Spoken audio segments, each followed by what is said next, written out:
The GOP's big push on tax reform. Republicans are set to roll out their plan in the coming weeks as the president reaches out to Democrats to help seal the deal. Just moments ago, Texas Senator Ted Cruz told me his thoughts on the president's coalition building on tax reform.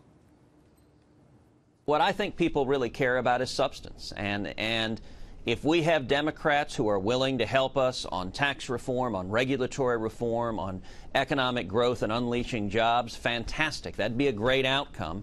I have to admit I'm a little skeptical. I'm working with these Senate Democrats every day. I have not seen much interest in jobs or economic growth or tax reform or regulatory reform.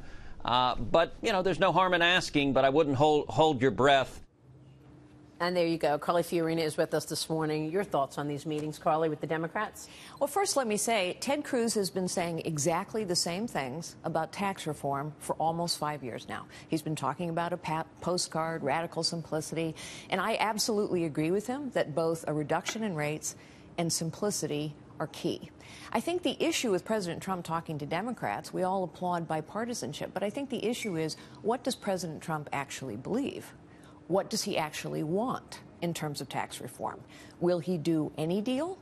Or are there principles and a framework for the deal? And I think that's the question now being asked about the conversations about immigration. What is the deal he's willing to do? Now, in fairness to President Trump, he's been very clear with the American people. I'm a deal maker, and I'm willing to be flexible, that was his word, in my principles and unpredictable in my approach in order to get the deal.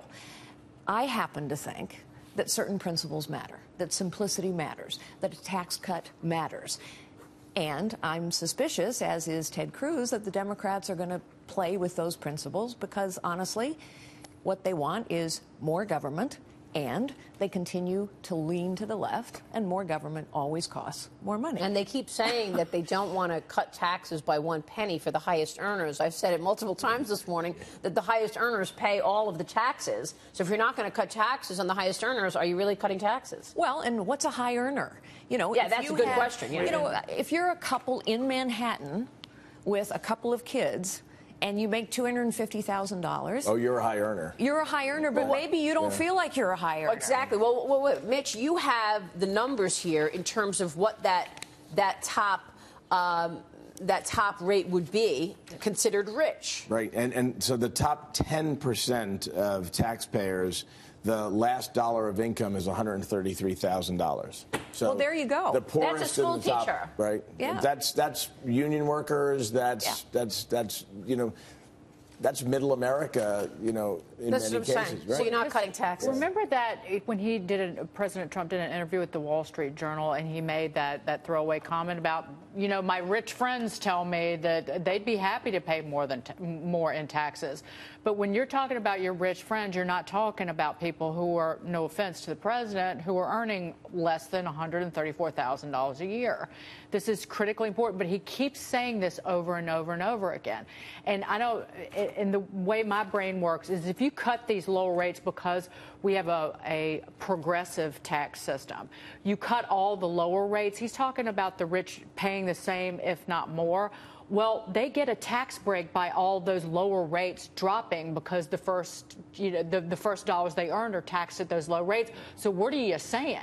If you're going to make sure that the wealthy continue to pay the same that they've been paying, then you're going to have to really raise the top rate in order to offset the cuts that you have in the lower brackets. Yeah, you see what I'm saying? Especially if you eliminate these deductions. Right. Yeah. Well, I think there are three key principles, and I actually think the principles matter. Number one, the complexity is killing us. The complexity makes economic growth harder, and the complexity itself in the tax code favors Donald Trump's very rich friends. Complexity always favors big companies over little companies, rich people over not so rich people. Why? Because big companies and rich people can hire accountants and lawyers to get through the 76,000 pages. So simplicity is key. Absolutely. Second, our tax rates are uncompetitive. They're uncompetitive on businesses. The middle class, in particular, needs more money in their own pocket. We don't need to be giving the federal government more money. So we have to cut rates, we have to have simplicity, and we have to have fairness. Those principles actually matter. And I think the promise in bipartisan talks is maybe there's something in that package that everybody can agree on. The peril in these bipartisan talks is without a firm grasp of the principles that you have to have in order to agree to a deal, any deal's okay. And in this case, I don't think any deal's okay. No. And so what do you think he's doing? I mean, does he not know that this is the group that he had dinner with last night that wants him impeached? Well, you would hope he would remember that. And on the other hand, they called his cabinet a swamp cabinet. I remember Chuck Schumer was all over the swamp cabinet. Yeah. When he first got elected. In fairness, I think Donald Trump and Chuck Schumer have hurled insults at each other for months and months and months, and maybe they're used to that. And so now they're kind of saying, yeah, we're just kidding. Let's now sit down and do a deal. And maybe that'll work. Maybe the only way to get a deal done in Washington now is to throw your principles out the window and say, let's just get down and dirty and see what we can get done.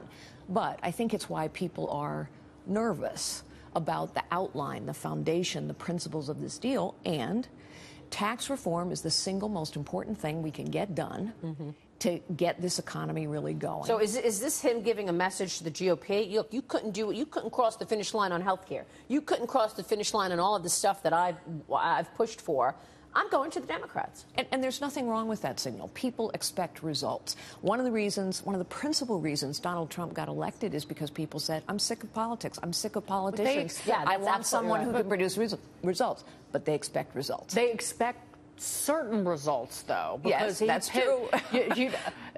Again, the Democrats' solution to fixing Obamacare will be a much bigger step towards single payer. You know, Medicare for all, more and more Democrats signing on to that. Coming to that. Are his supporters, Trump supporters, going to back that? Because, again, the Democrats really want the rich to pay more in taxes beyond what they already pay. Is he going to get on board with that? Because his supporters are turning against him, particularly when it comes to immigration. Yeah.